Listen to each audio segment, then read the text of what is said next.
بچه‌ها حالتون چطوره؟ امیدوارم که حالتون عالی باشه. اومدیم که دوباره با یه سری لغات جدید راجع به اجزای خونه که بهتون یاد بدم، همینطور که طبق تصویر دارید میبینید، و اینکه اگر کانال ما را ساب کنید و با لایک ها و کامنتاتون به ما انرژی میدین، و اینکه بریم که داشته باشیم واسه لغت اول. attic, اتاق زیر شیروانی، bedroom, اتاق خواب، living room, سالن پذیرایی، chimney, دودکش، roof, سقف یا بام، bathroom, حمام، kitchen, آشپزخانه، garden, حیاط. خب اون لغات مال اجزای کلی خونه بودن، و اینکه حالا داخل خونه یه سری وسایلی هست که مثلا داخل آشپزخونه یه سری وسایل هست که میریم با لغات اون آشنا بشیم. طبق تصویر که جلوتونه دارین میبینین میریم که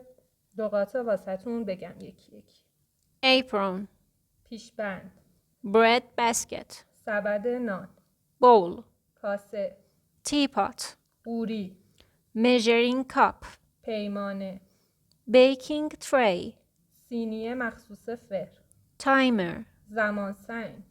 spice containers, ظرف ادویه، chopping board, تخته گوشت، grater, رنده، pie plate,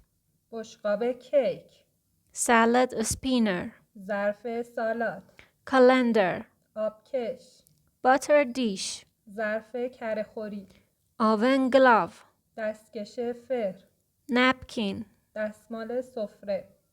chopsticks, چوب چاپستیک، rolling pin, وردنه، measuring spoons, قاشق‌های پیمانه، whisk, همزن، wooden spoon, قاشق چوبی، strainer, صافی، steak hammer, گوشتکوب استیک،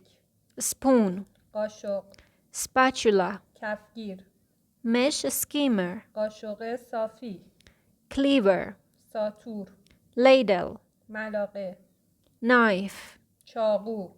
kitchen shears, قیچی آشپزخانه، fork, چنگال، cutlery, کارد و چنگال، corkscrew, در بازکن بطری، cake slice, کاردک برش کیک، saucepan, ماهیتابه، plate, بشقاب، frying pan, ماهیتابه، pressure cooker, زودپز،